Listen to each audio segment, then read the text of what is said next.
அதாவது நிதானமாக வாழ வேண்டும். ரொம்ப நிதானமாக வாழணும். அவசரப்படுத்தவே கூடாது. பயமே இருக்கக்கூடாது. நமக்கு ஒரு பதட்டம் இருக்கக்கூடாது, பயம் இருக்கக்கூடாது. நிதானமாக வாழ வேண்டும். அப்படி ஒரு வாழ்க்கையை வாழ்ந்தால் மட்டும்தான் இந்த உடம்பு ஒழுங்காக வேலை செய்யும். இந்த உடம்புல உள்ள நோயே வராது. இந்த உடம்புல நோயே வராமல் இருக்கணும்னா இந்த மாதிரி அவசரப்பட்டு வாழக்கூடாது. பதட்டப்பட்டு ஆஃபீஸுக்கு போகணும், ஸ்கூலுக்கு போகணும், காலேஜுக்கு போகணும், இந்த டயத்துக்கு போய் ஆகணும், பஸ்ஸை பிடிக்கணும், ட்ரெயினை பிடிக்கணும், முன்கூட்டியே போகணும், இப்படி பரபரப்பு, ஒரே படபடப்பு, பயம் வேறு. சாலைகளில் போகும்போது பயம், முதலாளி திட்டுவாரோ, இது மாதிரி நிறைய பயங்கள், நிறைய பதட்டம், படபடப்பு. இது எல்லாமே என்ன செய்யணும்னா உடல் நலனை மிகவும் பாதிக்கும். உடம்பு ஒழுங்காக வேலை செய்யாது. உடம்பை சுதந்திரமாக வேலை செய்ய விடணும். உடம்புக்கு என்ன நெருக்கடியும் கொடுக்கக்கூடாது. அது நிதானமாக இருக்க வேண்டும். நிதானமாக அந்த உடம்புக்கு ஒரு சூழலை ஏற்படுத்தி கொடுக்க வேண்டும். எந்த பதட்டத்திற்கோ படபடப்புக்கோ குறிப்பிட்ட அந்த ஆஃபீஸுக்கு டைம் ஆயிடுச்சு, பஸ்ஸை பிடிக்கணும், ட்ரெயினை பிடிக்கணும், ட்ரெயினுக்கு டைம் ஆயிடுச்சு, குறிப்பிட்ட நேரத்தில் அந்த ப்ராஜெக்டை நான் சப்மிட் பண்ணி ஆகணும், நாளைக்கு எக்ஸாமு, தேர்வு, நுழைவுத் தேர்வு, இப்படி அவசரப்படுத்துறது.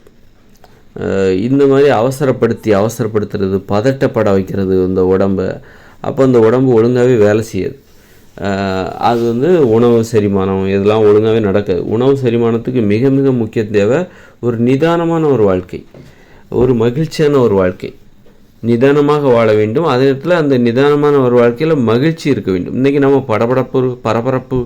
பரபரப்பாக வாழ்கிறோம், படபடப்போடு இருக்கிறோம், அவசரப்பட்டுக்கிட்டு இருக்கிறோம். ஆனால் அந்த வாழ்க்கையில் மகிழ்ச்சி இல்லை. பரபரப்பாக வாழ்ந்தாலும் அந்த பரபரப்பான வாழ்க்கையில் ஒரு மகிழ்ச்சி இல்லை. படபடப்பு, எப்போ பார்த்தாலும் படபடப்பு, கோபம், டென்ஷன், மன அழுத்தம், பயம், கோபம், இப்படி இந்த மாதிரி உடம்புக்கு தேவையான செயல்களை செய்ய முடியல. உடம்பு ஆரோக்கியமாக இருப்பதற்கு எதையும் செய்ய முடியல. தூங்குவதற்கு நேரம் கிடைக்க மாட்டேங்குது. இப்படிப்பட்ட ஒரு வாழ்க்கை. ஆனால் இப்படி நம்ம கஷ்டப்பட்டு வாழ்கிறோமா, இந்த வாழ்க்கையில் மகிழ்ச்சியும் இல்லை. மகிழ்ச்சியும் இல்லாமல் நம்ம வாழ்ந்துகிட்ருக்கோம். அதனால் இந்த மாதிரியான வாழ்க்கை இருக்குல்ல, இது நமக்கு நோயை ஏற்படுத்தும். அதனால் இது பார்க்குறதுக்கு அழகாக இருக்கும். அப்படியே மவுண்ட் ரோடு, அப்படியே 100 அடி உயரத்தில் பில்டிங்கு, மெட்ரோ ட்ரெயின், இதெல்லாம் பார்க்குறதுக்கு அழகாக இருக்கும். வரிசையாக கார்கள், இரவு நேரத்தில் வெளிச்சமாக தெரிகிற அந்த மின் விளக்குகள், இப்படி 43 இன்ச்சு டிவி, இது எல்லாமே பார்ப்பதற்கு அழகாக இருக்கும். இந்த உலகம் பார்ப்பதற்கு அழகாக இருக்கும். 4 சக்கர வாகனங்கள், இதெல்லாம் பார்ப்பதற்கு அழகாக இருக்கும். விமானங்கள், கப்பல்கள், தொலைபேசி, ஃபோனு எல்லாம் பார்ப்பதற்கு அழகாக இருக்கும். ஆனால் இது நமது உடல் நலனை கடுமையாக பாதிக்கும். ஏன்னா இது நம்மளை அவசரப்படுத்துகிறது. நம்மளை நிதானமாக வாழ்வதற்கு தடை போடுகிறது. நம்மளை பதட்டப்பட வைக்கிறது. நம்மளை எப்போதும் பயமுறுத்தி கொண்டே இருக்கிறது, அச்சுறுத்துகிறது, பரபரப்பாகவே வைத்திருக்கிறது. அதனால் இதுக்கு ஈடு கொடுத்து நம்ம உள்ளுடல் ஈடு கொடுக்காது. உள்ளுடல் உறுப்புகள் அதுக்கு ஆரோக்கியமாக இயங்க வேண்டுமென்றால் நிதானம் தேவை. நிதானமாக வாழ வேண்டும். அதாவது உங்களுக்கு தினமும் தூங்குறதுக்கு, மத்தியானம் தூங்குறதுக்கு 2 மணி நேரம் கிடைக்கணும்.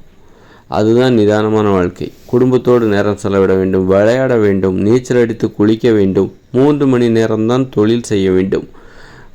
அந்த மாதிரி நிதானமான ஒரு வாழ்க்கை. காதல் செய்ய வேண்டும், குடும்பத்தோடு நேரம் செலவிட வேண்டும், கூட்டு குடும்ப உறவினர்கள், நண்பர்கள், விளையாட்டு, ஆடல், பாடல், ஓவியம், கவிதை, நடந்து செல்வது, ஓடி செல்வது, உடற்பயிற்சி செய்வது, உடல் உழைப்பில் ஈடுபடுவது, சத்தான உணவுகளை சாப்பிடுவது, இந்த மாதிரியான ஒரு வாழ்க்கை. மகிழ்ச்சியாக வாழ்வது, நிதானமாக வாழ்வது, பரபரப்பு இல்லாதது, பதட்டம் இல்லாதது, பயம் இல்லாதது, அச்சுறுத்தல் இல்லாத ஒரு வாழ்க்கை. எந்த அச்சுறுத்தலும் இல்லை.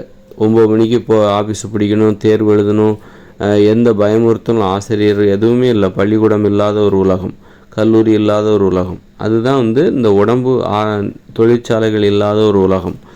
அந்த மாதிரியான ஒரு உலகம்தான் நம்ம உடம்பு ஆரோக்கியமாக இருப்பதற்கு உதவி செய்யும்.